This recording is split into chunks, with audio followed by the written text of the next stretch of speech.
Ladies and gentlemen, distinguished guests, delegates and speakers, good morning, bom dia. Let's start the 11th edition of the Brazil-Canada at PDAC. My name is Frederico Marques. I'm the chairman of the board of directors of the Brazil-Canada Chamber of Commerce, a partner and the head of the Latin America group here at McCarthy Tetrault. Today we have the honor of having here with us the Brazilian Minister of Mines, Mr. Fernando Coelho Filho, the Brazilian Deputy Minister of Mines, Mr. Vicente Lobo Cruz, the Brazilian Ambassador to Canada, Denis Fontes de Souza Pinto, the Canadian Consul General to Rio de Janeiro, representing the Canadian Ambassador to Brazil, Ms. Evelyn Colombe, Brazilian Consul General to Toronto, Ambassador Ana Lélia Beltrame, and several other government representatives, mining investors, and business leaders. We are thrilled to host you here today and excited with the program that BCCC put together for you.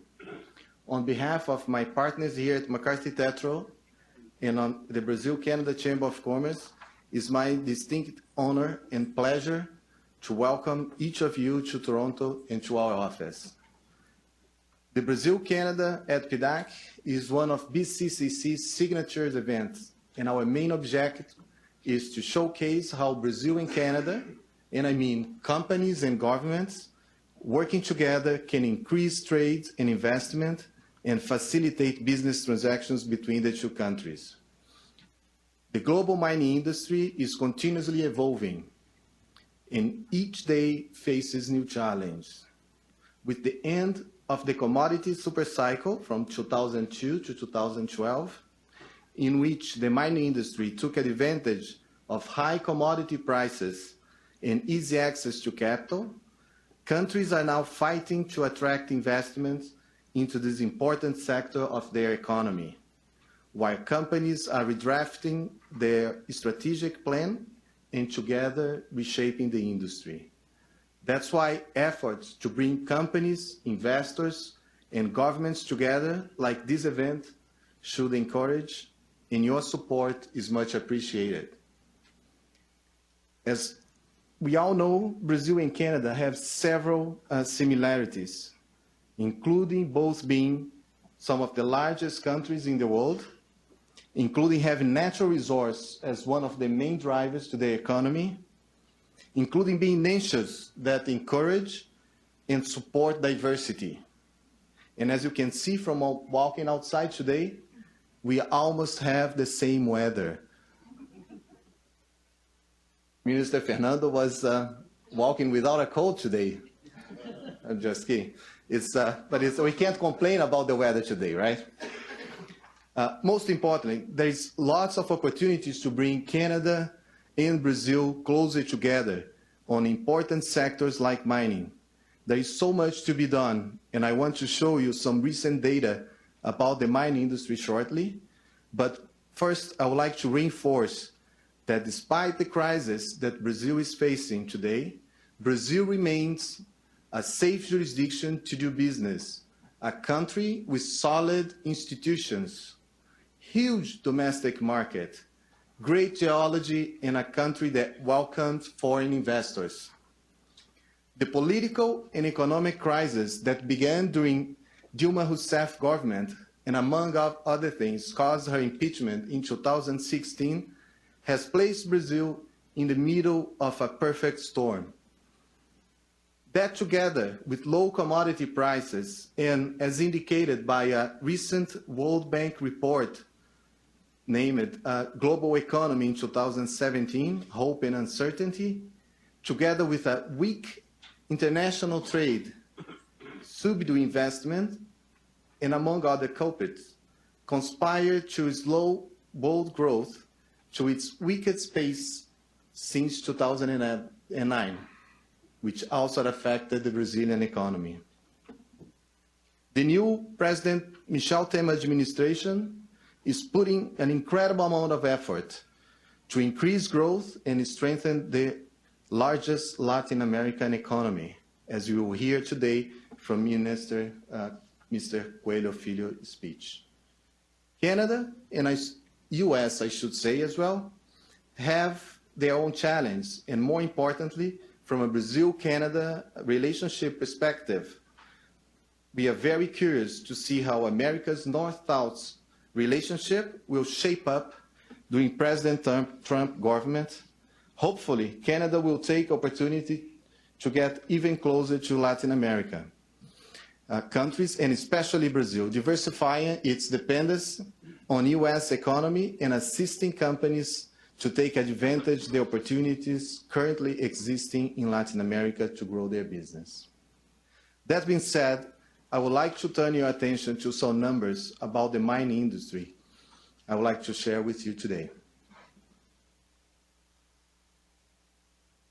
A recent information bulletin about Canadian mining assets published by the Canadian government in January 2017 shows that Canadian mining assets totaled $259 billion in 2015, a 3.5% increase from 2014 value of $250 billion.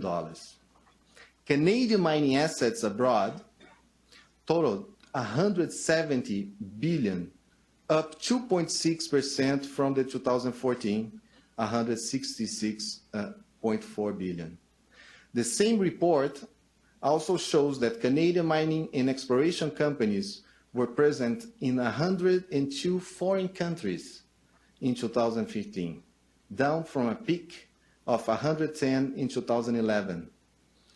The majority of Canadian mining assets abroad, 66.3%, were in the Western Hemisphere, the Americas, where values remain consistent with previous years.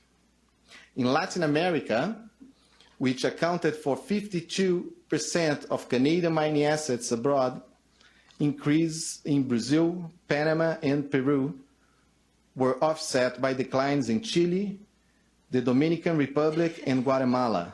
This resulted in a consistent overall value for the region compared to the previous years at $88 billion in 2015. This graphic illustrated the percentage of Canadian mining assets in Argentina, Brazil, Chile, and Peru in 2015. And as you can see, Brazil still with a very small position when we are looking at Canadian mining assets abroad, with only 5% or $8.54 billion. I would also like to bring your attention to another important data, the number of TSX and TSXV listed companies with mineral exploration and mining projects in the region. Again, we see that despite the fact that on each and every angle you look to Latin America, Brazil always roughly represents a third. It's a third of the territory, a third of the population, a third of the economy. But when you're looking at mineral exploration and mining companies, when you're looking at the mineral exploration and mining industries, that's not what happened. Unfortunately, this is not the reality, despite the amazing geology that Brazil has. And we are falling behind neighboring economies like Argentina, Colombia, Peru, and Chile. In 2011, just to give an example for you, we had 50 companies listed on the TSX and TSXV with projects in Brazil, and we are now down to 30 companies. That's also happened on our neighboring companies because of the commodity crisis and that affected the world as a whole. So in Peru and in Chile, for example, we had 55, we're up to 58. In Peru, we had 92, and we are down to 58. In Chile, we had 55 and down to 35. In Argentina, we had 70, we're down to 43. But when you look at the total amount of capital raised, then Brazil places still on the top three. Brazil placed second in ranking at capital raising in 2006 for projects in Latin America.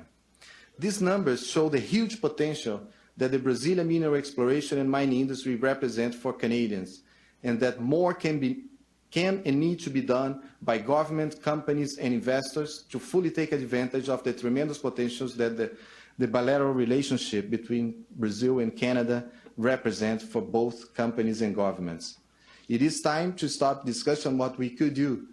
The long discussions about the mining code that was never implemented already caused unnecessary stress for international investors. The time now is to implement measures that can attract new investments in the mineral exploration and mining industries without causing instability and aligning the Brazilian exploration and mining industries with countries like Canada and Australia, facilitating cooperation between the two governments to share successful experience and strengthening the ties between Brazil and Canada in such important areas, creating incentives to exploration and mining industry in Brazil, increasing the number of companies that are accessing Canada's capital market to develop mineral exploration and mining projects in Brazil, and bringing the security regulators and the stock exchange of both countries together, like Chile did 2 years ago, facilitating dual listings and capital raising in both markets. We hope the event today sheds some light on these areas, and the next year we are all here again celebrating and successful good stories and improvements. We have a great program, and we brought together excellent speakers, companies, and people from different areas and expertise. Finally, I would like to congratulate the BCCC staff for all our efforts in putting together this event. Carolina, thank you very much. I would also like to thank ADIMB, IBRAM, ABPM, CCBC, and the Ministry of Mines and Energy in Brazil for their support for this event. And a special thank you to our platinum sponsors, Vale, McCarthy, Tetrault, Baker & McKenzie, as well as to our gold sponsor, Brazil Potash, National Bank of Canada, EDC, Copa Airlines, Luna Gold, and Norton Rose Fulbright. Enjoy the presentations and the networking opportunities created by the BCCC. Ask questions, make contacts. We wish you good business and successful convention for each of you. Thank you very much.